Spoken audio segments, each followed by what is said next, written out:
मेरे प्यारे साथियों, वाहिगुरु जी का खालसा, वाहिगुरु जी की फतेह। आज हम धन धन साहेब श्री गुरु अर्जन देव जी महाराज की पावन वाणी श्री सुखमनी साहेब जी के 18वीं अष्टपदी के चौथी पौड़ी के विचार करेंगे। अब हम सीधे वाणी से जुड़ते हैं। पौड़ी इस प्रकार से आरंभ है। सफल दर्शन पेखत पुनीत। उस प्रभु परमात्मा का दर्शन कैसा है? सफल। सफल का अर्थ है फल को देने वाला, फलीभूत होने वाला। वो उसका ऐसा दर्शन है कि जिसको देखने के साथ ही पेखत पुनीत, अगर हम उस प्रभु परमात्मा के दर्शन को एक बार पाले तो पुनीत का अर्थ है हम पुनीत हो जाते हैं, पुण्यात्मा हो जाते हैं, पवित्र हो जाते हैं। परसत चरण गत निर्मल रीत।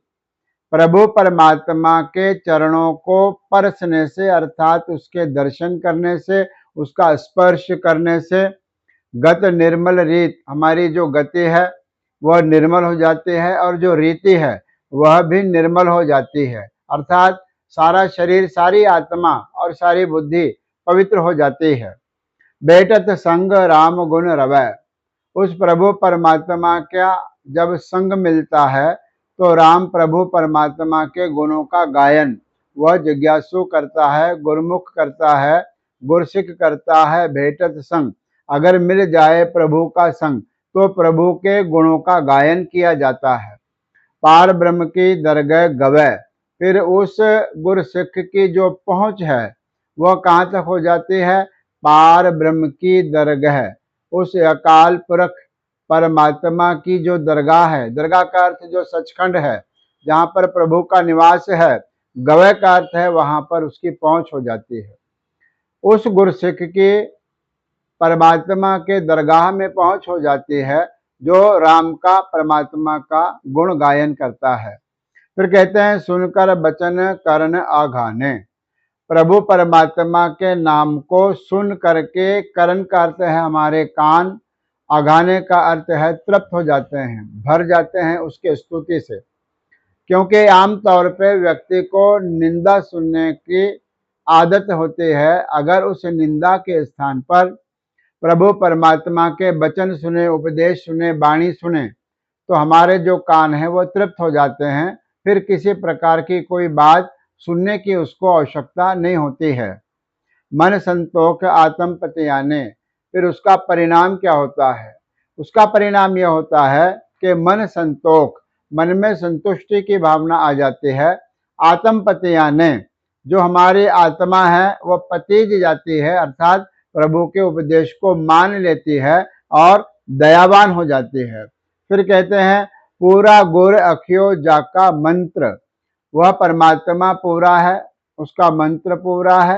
अखियों का अर्थ है सदा रहने वाला, अखियों का अर्थ है अविनाशी, जिसका कभी भी नाश नहीं होता। ऐसा मंत्र, जाका मंत्र हमारे साथ रात दिन रहता है और हम अगर उसको जपते हैं तो हम भी अविनाशी हो जाते हैं। फिर कहते हैं अमृत दृष्ट पेख होए संत। अगर प्रभु परमात्मा किसी के ऊपर अपनी एक अमृत भरी दृष्टि भी पा दें तो कहते हैं कि होए संत, वह व्यक्ति संत हो जाता है। जिस व्यक्ति जिज्ञासु के ऊपर प्रभु परमात्मा की अमृत दृष्टि एक बार भी पड़ जाती है तो वह साधारण व्यक्ति भी संत बन जाता है। फिर कहते हैं गुण बेअंत कीमत नहीं पाए। उस प्रभु परमात्मा के जो गुण हैं वो बहुत है, बेअंत है, हम उसकी कीमत नहीं पा सकते, हम उसके गुण गान को बखान नहीं सकते, हम प्रभु की कीर्ति संपूर्ण प्रकार से नहीं कर सकते। अंतिम पंक्ति में गुरु जी कहते हैं नानक जिस भावै तिस लय मिलाए।